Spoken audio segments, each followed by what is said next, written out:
Assalamualaikum warahmatullahi wabarakatuh. Halo semuanya, selamat datang di Market Fairs, podcast yang membedah dunia pemasaran dari teori sampai ke realita. Saya Noval dari Universitas Negeri Jakarta dan hari ini saya akan ngobrol bareng partner saya, yaitu Farhan Ar-Razik. Nah, pada sesi kali ini kita akan membahas 7 topik besar yang jadi fondasi manajemen pemasaran modern. Nah, apa aja sih topiknya? Yaitu yang pertama ada dinamika industri pemasaran abad 21, juga ada perencanaan pemasaran, ada pemasaran global dan berkelanjutan, yang keempat ada sistem informasi pemasaran, yang ke selanjutnya yang keenam itu adalah pengambilan keputusan konsumen. Maaf, yang kelima maksudnya. Yang keenam ada STP, yang terakhir ada manajemen produk. Nah, kita akan membahas semua ini dengan gaya diskusi santai tapi padat ilmu. So, stay tune teman-teman. Baik, eh, lanjut ke pertanyaan pertama, yaitu kita akan membahas tentang dinamika industri pemasaran abad 21. Kita mulai dari yang itu. Oke, Farhan. Nih, bagaimana sih kamu melihat transformasi industri pemasaran di abad 21 ini? Silahkan. Oke, baik. Terima kasih Mas Noval atas pertanyaannya. Tapi sebelum masuk ke intinya dari saya pribadi, mungkin izin memperkenalkan diri dulu ya, karena ada pepatah mengatakan tak kenal maka tak sayang. Maka dan itu perkenalkan, nama saya Farhan Arazik dari Universitas Negeri Jakarta, program studi S1 Bisnis Digital angkatan 2024 dengan NIM 171062409. Oke, teman-teman market fair semuanya. Kali ini kita akan membahas terkait 7 topik besar ya, yang dimana itu mencakup dari fondasi manajemen pemasaran modern. Nah, topik kita ini mencakup apa aja sih? Yang pertama, dinamika industri pemasaran pada abad 21. Selanjutnya ada perencanaan pemasaran. Selanjutnya juga ada pemasaran global dan berkelanjutan. Selanjutnya sistem informasi pemasaran. Selanjutnya pengambilan keputusan konsumen. Setelahnya STP dan yang terakhir adalah manajemen produk. Nah, kita bakal bedah nih satu persatu nih teman-teman di dalam Zoom kita pada sesi kali ini. Nah, dari Mas Novel tadi bertanya dari dinamika industri pemasaran abad 21 gimana sih saya gitu melihat transformasi industri pemasaran di abad 21 ini. So, menurut saya industri pemasaran di abad 21 ini tuh mengalami transformasi digital yang besar-besaran, Mas. Kalau dulu, pemasaran tuh bergantung pada media massa seperti TV dan koran. Akan tetapi, sekarang semuanya udah serba digital. Data driven, pendekatan melalui database-database lah ya. Dan juga customer centric. Jadi fokusnya itu tuh terhadap customer gitu. Jadi brand tuh nggak cuma ngeliat produk-produknya aja gitu. Nah, secara teori ini tuh sejalan dengan konsep marketing 4.0. Nah, kalau teman-teman tahu, marketing 4.0 ini tuh dari Philip Kotler di mana konsumen tuh nggak hanya menerima informasi, tapi juga ikut memproduksi dan menyebarkan luas dari konten tersebut. Nah, itulah era partisipatif. Atau uh, orang-orang dapat menyebutnya itu sebagai user generated content gitu, teman-teman. Di mana nanti para user yang membeli, para user yang menikmati itu ikut andil di dalamnya berpartisipasi, menyebarkan bahkan sampai ke tingkat konversi. Nah, contohnya nih TikTok nih. Siapa sih di sini yang nggak main TikTok? Nggak mungkin kan ya? Semua pada main TikTok lah ya. Nah, TikTok nih sebagai alat pemasaran loh teman-teman. Banyak brand seperti Something dan Scarlett, brand kecantikan lah ya, memanfaatkan micro-influencer untuk kampanye organik. Mereka tuh nggak hanya promosi tapi mengajak konsumen ikutan challenge bareng di dalam kampanye-kampanyenya. Serta membagikan pengalaman, bahkan sampai membuat konten review. Wah, pintar banget kan mereka tuh. Nah, mereka ini menggunakan yang namanya sistem user generated content dalam sebuah marketing tuh, teman-teman. Marketing 4.0 yang dijelaskan oleh Philip Kotler. Dampaknya apa sih? COA, Cost of Acquisition itu menurun, engagement meningkat, tapi sekaligus persaingan jadi lebih intens dan brand itu dituntut buat adaptif secara real time. Begitu kira-kira, Mas Nova. Wah, keren banget sudah jawabannya dari Mas Farhan ini. Jadi memang pada abad 21 ini terjadi transformasi digital besar-besaran yang berpengaruh terhadap eh, pemasaran seperti itu. Oke, lanjut ke pertanyaan selanjutnya, yaitu di perencanaan pemasaran. Nih, bagaimana seharusnya sebuah bisnis ini menyusun perencanaan pemasaran yang efektif?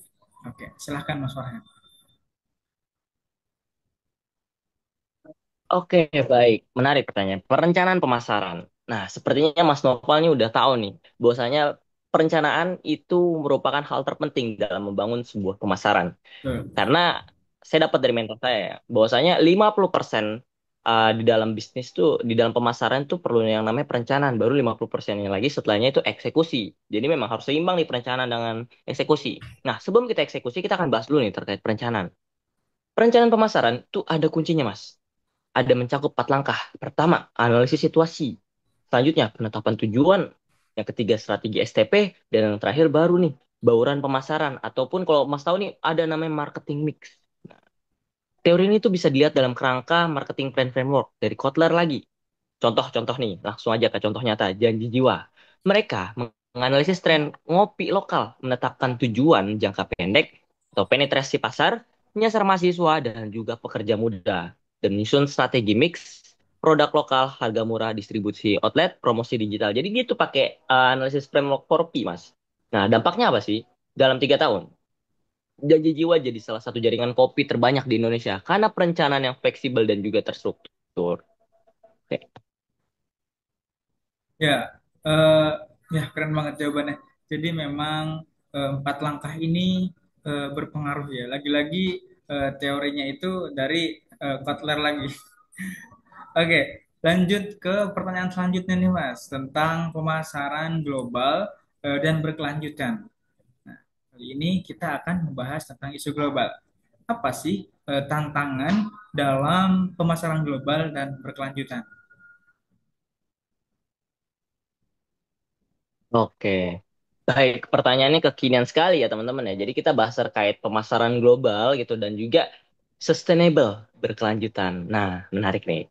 Pemanasan global tuh menuntut adaptasi lintas budaya, sementara keberlanjutan itu menuntut kepedulian sosial dan lingkungan. Nah, gimana nih cara menyatukannya nih kan? Pemasaran global tuh menuntut buat kita adaptasi lintas budaya gitu, sedangkan keberlanjutan kepedulian sosial dan lingkungan. Saya jelasin, saya akan elaborasi satu persatu teman-teman. Teori ini tuh dikenal sebagai triple bottom line marketing. Apa aja sih triple bottom line itu? Pertama, profit, people, terakhir planet. Oke. Contoh suksesnya tuh apa sih? Langsung aja ke contohnya ya teman-teman ya. Kita masuk ke The Body Shop. Mereka memasarkan produk di berbagai negara dengan narasi yang sama. Ethical sourcing, cruelty free, dan dukungan terhadap komunitas lokal. Dampaknya apa yang dilakukan oleh The Body Shop? Katanya, konsumen milenial dan Gen Z yang sadar lingkungan merasa brand ini tuh punya nilai. Jadi gak hanya sekedar jual produk. Nah, ini tuh mengindikasikan bahwasanya The Body Shop ini juga mengintegrasikan dari trik marketing 3.0 di mana sebuah brand itu membawa sebuah nilai, gak hanya pemasaran biasa saja. Kurang lebih seperti itu, Mas Nova. Wah, betul banget nih jawabannya. Mantap banget. Ya, memang eh, teorinya itu dikenal sebagai triple bottom line marketing seperti itu. Ya, selanjutnya tentang sistem informasi pemasaran nih, Mas Farhan. Pertanyaannya yaitu bagaimana sistem informasi pemasaran ini membantu pengambilan keputusan. Gitu ya. Oke, sistem informasi pemasaran. Ini penting banget nih kita memahami dari sistem informasi pemasaran yang terlebih dahulu ya teman-teman. Kita mulai dari teorinya sih. Apa sih sistem informasi pemasaran tuh? Nah, sebenarnya SIM ini sistem berbasis teknologi yang mengolah data internal dan eksternal untuk mendukung keputusan dari pemasaran gitu. Nah, contohnya. Gojek. Itu Gojek tuh menggunakan dashboard real time nih untuk melihat perilaku pengguna, permintaan ride, dan tren pembayaran. Nah, data ini digunakan buat apa sih? Nah, digunakan untuk optimasi promo, penempatan fitur baru, hingga segmentasi pengguna. Jadi, di dunia digital marketing yang sekarang ini ya, marketing kan sekarang sudah banyak lah ya teman-teman yang sudah menuju perubahan yang sangat signifikan ya.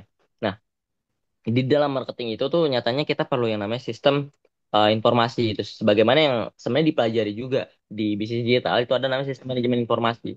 Di dalamnya itu mencakup apakah sih aplikasi-aplikasi ataupun framework-framework kayak gitu yang ternyatanya membantu dari kami tim marketing untuk melakukan analisis sampai pengambilan keputusan. Nah, salah satunya nih Gojek nih nyatanya menggunakan dashboard real time. Kurang lebih seperti itu. Ya, berarti pengambilan keputusan ini sangat terpaku ya terhadap sistem informasi pemasaran ini, begitu. Ya, selanjutnya eh, kita akan membahas tentang pengambilan keputusan konsumen. Apa faktor yang paling dominan dalam pengambilan keputusan konsumen saat ini? Boleh dijawab, Mas Farhan? Oke. Untuk pengambilan keputusan konsumen saat ini itu faktor paling dominannya itu faktor emosional dan sosial gitu. Nah, untuk saat ini itu pengambilan keputusan konsumen ya kalau ya kita nggak perlu jauh-jauh lah ya teman-teman ya. Kita ngeliat dari diri kita sendiri aja gitu. Faktor emosional dan sosialnya tuh lebih dominan gitu nyatanya daripada logika gitu. Terkadang kayak menentukan dalam sebuah membeli sebuah barang gitu impulsif gitu. Jadi nggak dipikirkan tuh secara logika. Teori ini tuh tergambar dalam behavioral economics yang mengatakan konsumen tuh sering mengambil keputusan yang irasional. Jadi kadang tuh tak masuk logika ya, mungkin seperti lagu Mangu ya itu. Jadi kita tuh mengambil keputusan yang tidak masuk akal gitu teman-teman. Di dalam sebuah keputusan dalam membeli. Nah, dari situ akhirnya terbentuklah bahwasanya sebuah perusahaan itu nggak hanya membuat produk dari segi keunggulan gitu kan, akan tetapi juga dari segi emosionalnya juga seperti itu. Nah, contohnya ini yang kita tahu fear of missing out (FOMO) pada flash sale Shopee. Nah, Shopee itu keren gitu dalam membangun sebuah emosional gitu ke bayar-bayarnya.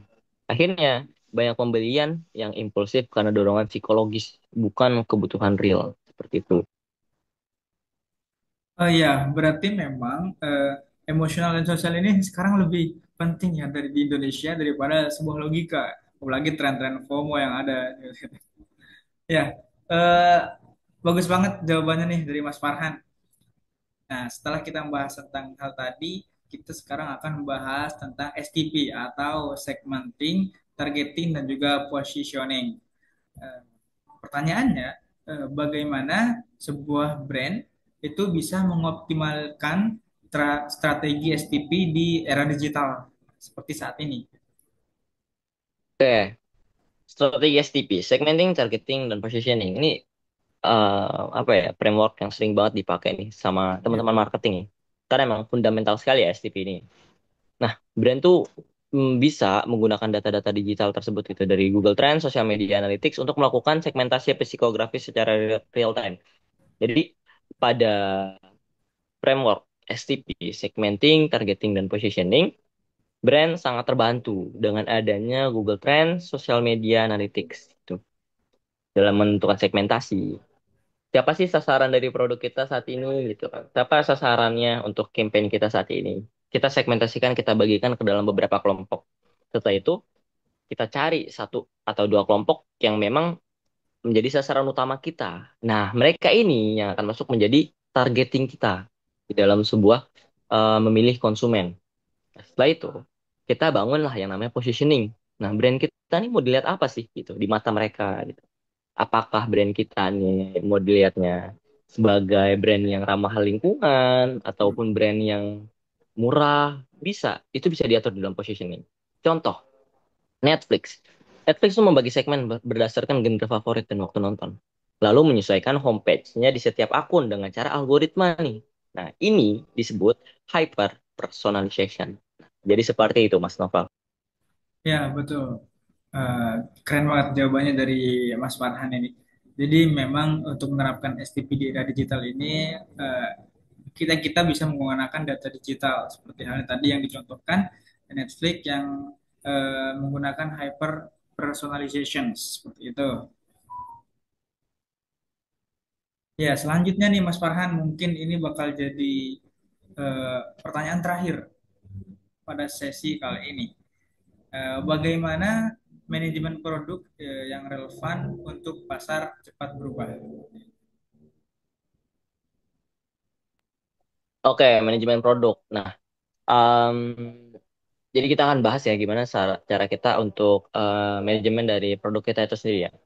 Nah, yang pertama, kita tuh manajemen produk tuh harus punya sifat agile. Apa sih agile? Agile tuh sifat lincah, teman-teman. Contohnya kayak produk tuh harus bisa menyesuaikan dengan respon ataupun tren yang ada. Gitu. Jadi produk gak boleh konservatif. Produk gak boleh hanya melihat dari kacamatanya sendiri. Tapi sebuah produk itu perlu melihat dari berbagai sisi. Dari sisi konsumen, dari sisi produsen, dari sisi banyak lah teman-teman. Kalian bisa pakai framework namanya Pestle. Nah, framework Pestle ini itu akan membantu kalian dalam melihat faktor-faktor di dalam sebuah produk. Manajemen produk selain agile, kita tuh perlu menerapkan beberapa hal lagi di dalam manajemen produk ini. Nah, salah satu konsepnya yang bisa kita lihat itu adalah dalam produk life cycle, PLC. Nah, nih kalau misalkan teman-teman memang anak produk sekali ya manajemen produk tuh biasanya paham gitu yang namanya PLC ini gitu kan. Dan juga design thinking. Nah, langsung aja kita masuk ke dalam contohnya. Contohnya itu adalah Indomie rasa yang unik seperti Indomie rasa seblak atau rendang yang muncul sebagai respon dari tren. Nah, jika gagal, ya langsung ditarik. Jika sukses, maka akan dimasukkan ke lini reguler. Contohnya lagi apa sih gitu kan? Salah satu manajemen produk itu kan harus agile. Salah satu contohnya lagi itu adalah iPhone. Gitu. Atau kita lihat dari, iya iPhone betul iPhone. Kalian pernah lihat kan ya iPhone tuh pernah ada yang namanya button-button yang mungkin not familiar gitu di kita. Ternyata button tersebut itu cuma muncul di salah satu seri iPhone doang gitu. Seingat saya kalau nggak salah ya itu ada di seri iPhone 15. Nah, setelah itu di iPhone 16 diperbarui lagi. Nggak pakai button itu. Antara 15 atau 14 lah. Selanjutnya juga dari Samsung. Dulu Samsung itu mengunggulkan produk mereka yang namanya layar lengkung di Samsung Edge-nya gitu. Akan tetapi sekarang Samsung udah nggak pakai layar Edge lagi gitu. Samsung S25 Ultra gitu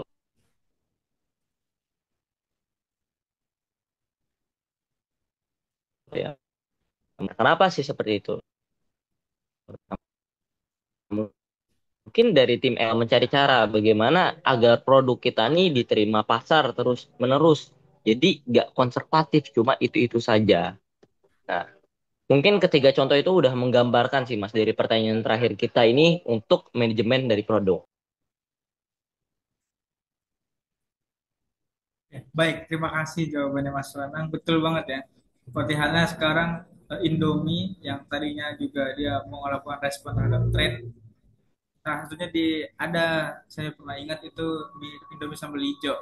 Sekarang itu udah hilang dari kehidupan. Sudah susah nyarinya ya, begitu. Oke, terima kasih Mas Farhan atas pertanyaannya, atas jawabannya maksud saya. Oke, teman-teman pendengar Market Fest, kita telah menelusuri 7 aspek utama dari manajemen pemasaran yang membentuk wajah industri di abad ke-21.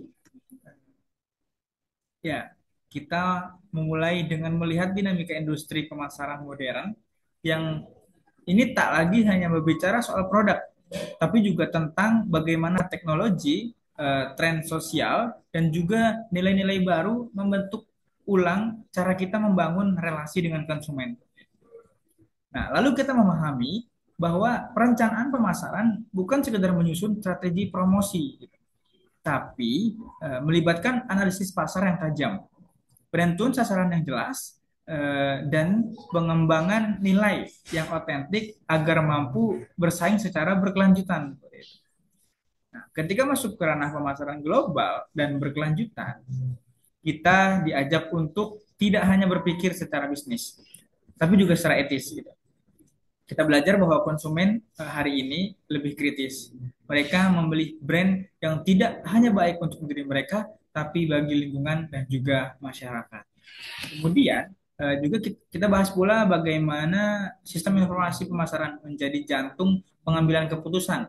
Nah, di tengah banjir data, hanya perusahaan yang mampu mengolah informasi dengan cerdas yang akan mampu unggul secara kompetitif. Tak kalah penting, kita juga telah menelusuri bagaimana pengambilan keputusan konsumen tidak linear, tapi kompleks seperti itu. Dipengaruhi oleh persepsi, pengalaman sosial, dan juga emosi. Sebagai pemasar, memahami ini berarti kita tidak lagi hanya menawarkan produk, tapi juga menawarkan pengalaman. Selanjutnya, dengan membedah STP atau segmenting, targeting, dan juga positioning, kita melihat bagaimana pendekatan strategis ini menjadi kunci untuk menyampaikan pesan yang relevan kepada audiens yang tepat. STP bukan hanya taktik, tapi fondasi dari semua aktivitas pemasaran. Dan tentu saja, kita tutup dengan melihat peran manajemen produk yang menjadi refleksi dari bagaimana strategi dijalankan secara nyata. Produk bukan sekedar benda atau layanan, tapi solusi yang terus dikembangkan agar tetap relevan dan juga bernilai. Kesimpulannya, dunia pemasaran hari ini adalah dunia yang saling terhubung, bergerak cepat, dan sangat manusiawi. Nah, di balik semua data dan juga strategi, yang paling penting adalah memahami siapa konsumen kita dan bagaimana kita membuat hidup mereka lebih baik melalui produk dan pesan yang kita hadirkan. Saya Noval dengan atas nama tim Market First maksud saya mengucapkan terima kasih telah menyimak diskusi ini. Semoga perbincangan kita hari ini bisa menjadi inspirasi, wawasan, dan juga bekal dalam perjalanan kalian memahami dunia pemasaran secara lebih utuh. Sampai jumpa di episode berikutnya. Saya pamit undur diri. Assalamualaikum warahmatullahi wabarakatuh.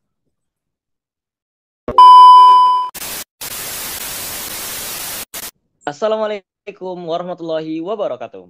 Halo semua, selamat datang di Market Fairs, podcast yang membelah dunia pemasaran dari teori sampai ke realita. Saya Farhana Razik dari Universitas Negeri Jakarta, dan hari ini saya akan ngobrol bareng partner saya, Nopal, bahas 7 topik besar yang jadi fondasi manajemen pemasaran modern.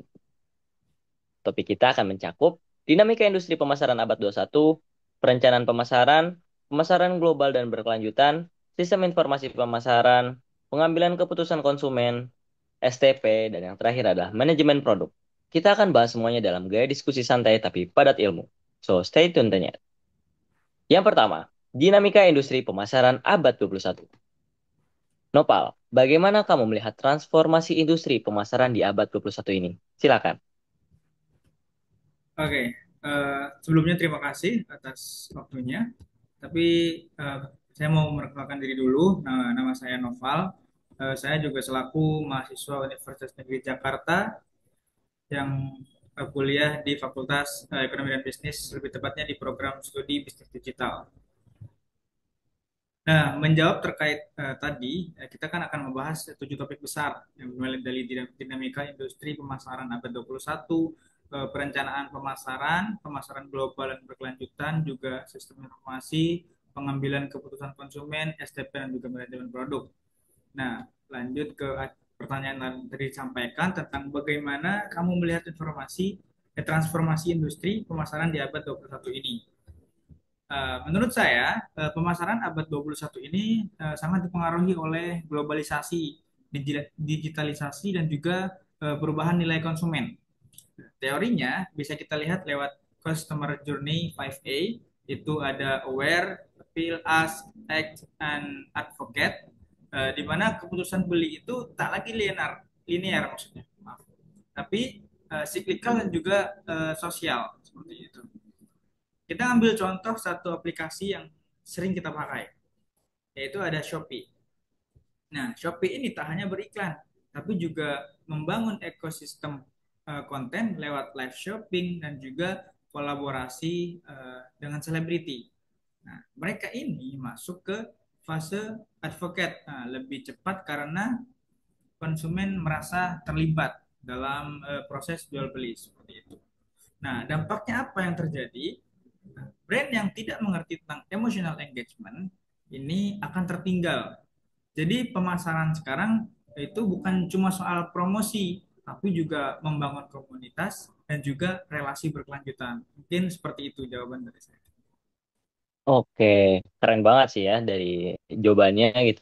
Jadi untuk sekarang ini brand tuh ya nggak cuma pemasaran tentang promosi doang ya, tapi gimana kita bisa community driven ataupun membangun sebuah komunitas dan juga make relation gitu ya, yang berkelanjutan. Oke, next question. Kita akan bahas terkait perencanaan pemasaran nih, Pal. Bagaimana sih seharusnya sebuah bisnis menyusun perencanaan pemasaran? Oke, dalam sebuah bisnis itu bagaimana caranya menyusun perencanaan pemasaran yang efektif. Prinsip utama dalam perencanaan itu adalah menyelaraskan strategi pemasaran dengan tujuan bisnis secara keseluruhan. Nah, misalnya, saya ambil contoh Wardah. Wardah itu tak hanya menjual kosmetik, tapi punya misi pemberdayaan perempuan. Strategi pemasaran mereka mengangkat narasi lokal, inklusivitas, dan juga value syariah. Perencanaan mereka berbasis riset, terus juga segmentasi dan juga storytelling.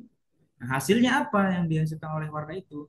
Wardah menjadi top of mind brand di kategori halal beauty, bahkan di pasar ekspor. Mungkin ya seperti itu.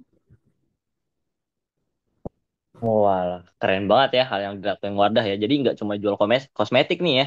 Ya, Jadi betul. punya misi untuk pemberdayaan dari perempuan itu sendiri gitu. Sebagaimana kita ketahui bahwasanya marketing 3.0 adalah marketing yang membawa value. Oke. Next kita akan bahas nih Pak terkait pemasaran global dan juga berkelanjutan. Kita akan masuk ke sesi isu global. Apa sih tantangan dalam pemasaran global dan berkelanjutan? Ya, untuk tantangan dalam pemasaran global dan berkelanjutan itu, tantangan utamanya adalah membuat strategi yang global, nah, tetapi harus relevan secara lokal, seperti itu. Nah, di sisi lain, sustainability itu tak boleh gimmick, tapi harus masuk ke rantai pasok seperti itu. Saya ambil contoh lagi ada sebuah produk Indomie. Indomie di Nigeria, meski produk itu berasal dari Indonesia, mereka memakai bahan baku lokal, distribusi lokal dan juga adaptasi rasa.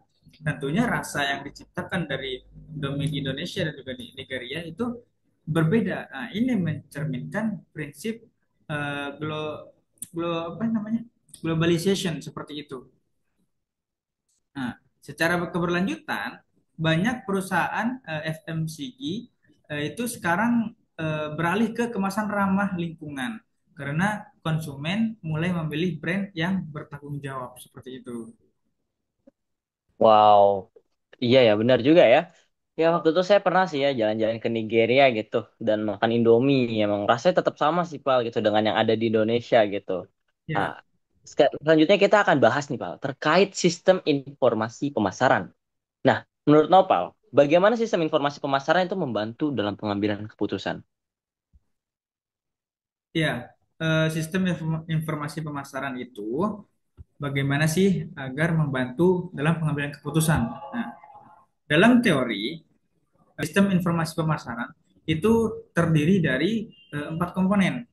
Nah, yang pertama itu apa? Yang pertama adalah data internal. Nah, selanjutnya yang kedua itu adalah intelijen pemasaran. Yang ketiga riset pasar dan juga yang terakhir adalah sistem pendukung keputusan. Nah, bagaimana cara contoh pengimplementasiannya? Nah, itu bisa kita lihat dari sebuah platform namanya Tokopedia. Platform ini menganalisis trafik produk, nah, juga konversi iklan dan juga perilaku pencairan. Maksudnya perilaku pencarian seperti itu. Nah, dengan SEM mereka bisa menyesuaikan harga dinamis dan juga merekomendasikan sebuah produk secara personal seperti itu. Walah, oke, berarti banyak ya eh, terda komponen-komponen yang ada di sistem informasi pemasaran ya. Nah, mulai dari data internal, intelijen pemasaran, riset pasar, dan juga sampai ke sistem pendukung dari keputusan gitu kan. Bagaimana kita lihat di Tokopedia ya. Kalau misalnya dari Mas Nopal, ini kita lanjut ke pengambilan keputusan konsumen ya. Apa faktor paling dominan dalam pengambilan keputusan konsumen untuk saat ini? Oke, terkait tentang apa sih faktor yang paling dominan dalam pengambilan keputusan konsumen saat ini? Ya, faktor dominannya itu adalah pengaruh sosial digital, ulasan, influencer, juga komunitas seperti itu. Ini sejalan dengan konsep Zero Moment of Truth atau ZMOT, yaitu momen pencarian informasi sebelum pembelian. Jika dikaitkan dengan sebuah contoh, konsumen akan baca review Tokopedia dan juga YouTube dulu sebelum beli gadget. Nah, artinya kepercayaan digital adalah mata uang baru seperti itu. Jadi memang sangat berpengaruh ulasan dan juga influencer dan juga komunitas itu sangat berpengaruh seperti itu. Oh, oke, benar sih, relate banget sih gitu dengan saya pribadi juga. Kalau misalkan sebelum beli apa-apa kita ngeliat ulasan dulu ya, terus juga ngeliat influencer, Ya, juga beberapa komunitas gitu ya. Oke, oke mungkin kita lanjut nih, Pak. Bahas ke segmenting, targeting, dan positioning. Untuk STP itu sendiri, bagaimana sih brand bisa mengoptimalkan strategi STP? ya, tentang cara sebuah brand itu bisa mengoptimalisasikan strategi STP atau segmenting, targeting, dan juga positioning di era digital saat ini. Strategi STP ini di era digital itu juga harus fleksibel. Misalnya Shopee. Shopee punya kategori Shopee Mart, Shopee Food, ada Shopee Live. Setiap fitur itu menyasar segmen berbeda dan dengan targeting yang tajam dan juga positioning yang konsisten atau murah, mudah dan juga cepat, mereka bisa menjangkau banyak segmen tanpa kehilangan fokus seperti itu. Jadi dari Shopee ini juga em, meskipun mereka punya beberapa kategori, Shopee Mart, Shopee Food dan juga Shopee Live, itu juga mereka tidak kehilangan fokus mereka seperti itu meskipun eh, mereka memiliki banyak segmen yang berbeda. Oke, baik. Sekarang kita masuk ke pertanyaan yang ketujuh nih, terkait manajemen sebuah produk. Bagaimana sih manajemen produk yang relevan untuk pasar yang cepat berubah? Oke, berbicara tentang manajemen produk, cara eh, produk ini agar relevan ya untuk pasar yang cepat berubah. Eh, Produk itu harus dikelola sebagai sebuah solusi dalam satu masalah, bukan hanya komoditas. Misalnya, Traveloka. Traveloka ini nggak hanya menjual tiket, tapi mereka memberikan penawaran terhadap pengalaman berlibur bebas stres seperti itu. Nah, dengan mengintegrasikan feedback user juga inovasi, mereka mempertahankan posisi di industri yang padat kompetisi seperti itu. Oke, baik Saudara Noval. Selanjutnya, bagaimana sih peran teknologi AI dan data analytics dalam manajemen pemasaran modern? Oke, membahas tentang peran teknologi AI dan juga data analitik dalam manajemen pemasaran modern. Dalam konteks pemasaran modern, AI ini memperoleh segmentasi perilaku, prediksi tren, dan juga bahkan pembuatan konten otomatis. Nah, berdasarkan pendekatan prediktif marketing, AI ini membantu bisnis mengambil keputusan yang berbasis data, bukan asumsi seperti itu. Misalnya Google Ads ini dapat menyesuaikan iklan otomatis berdasarkan data perilaku pengguna. Apa dampaknya yang terjadi? Nah, konversi meningkat karena pesan iklan lebih tepat sasaran. Gitu. Tantangan etis juga muncul. Konsumen mulai khawatir nih soal privasi dan juga eksploitasi data dari AI tersebut. Seperti itu. Oke, oke, oke. Jadi Google Ads ini juga ternyata ini ya, sekarang sudah pakai AI ya. Ya, betul. Oke, kita akan lanjut ke pertanyaan selanjutnya. Mengapa sih penting bagi sebuah brand untuk memiliki positioning yang konsisten? Ya, terkait hal penting. Kenapa eh, brand brand itu membuat memiliki positioning dan konsisten yang konsisten itu dikatakan penting. Gitu. Eh, Positioning konsisten itu dapat membentuk kepercayaan. Seperti itu. Nah, dalam jangka panjang, konsistensi menciptakan eh, ekuitas merek atau brand equity yang kuat seperti itu. Jadi ini juga penting, merupakan hal penting dalam sebuah brand. Nah, jika dikaitkan dalam sebuah brand yang ada, kita ambil contoh Le Mineral. Le Mineral ini tetap mempertahankan narasi air mineral murni dari sumber pegunungan. Bahkan ketika pesaing gencar promosi harga. Seperti itu. Nah, apa dampak yang terjadi atas perlakuan Le Mineral ini? Nah, mereka membangun persepsi bahwasanya Le Mineral ini lebih sehat di benak konsumen. Dan hal itu menjadi keunggulan bersaing yang sulit ditiru oleh brand-brand pesaing lainnya. Nah, jadi kenapa penting? Hmm. Ya karena dalam jangka panjang itu konsistensi menciptakan eh, brand equity yang kuat seperti itu. Seperti halnya tadi Le Mineral yang telah saya jadikan contoh. Oke, baik. Berarti gimana positioning itu ternyata ngebentuk sebuah kepercayaan ya. Tuh, Ya, dan ternyatanya dalam jangka panjang konsistensi itu bakal menciptakan kayak brand equity seperti yang tadi saudara sampaikan ya. Contohnya itu kayak Le Mineral yang narasinya kayak jadi lebih sehat gitu ya. ya, Sementara brand-brand lain, brand-brand pesaing itu sedang membicarakan terkait harga-harga aja gitu kan. betul. Sedangkan Le Mineral fokus pada pengembangan brandnya. Oke, baik. Selanjutnya, apa sih perbedaan mendasar antara konsumen lokal dan konsumen global dalam perilaku dalam membeli? Ya, membahas terkait perbedaan antara konsumen lokal atau orang Indonesia dan juga konsumen global dalam perilaku membeli. Secara teori, konsumen global ini lebih rasional dan juga digital aware seperti itu. Sementara konsumen lokal atau orang-orang Indonesia itu masih bisa dipengaruhi oleh promosi konvensional atau sosial budaya seperti itu. Contohnya seperti apa?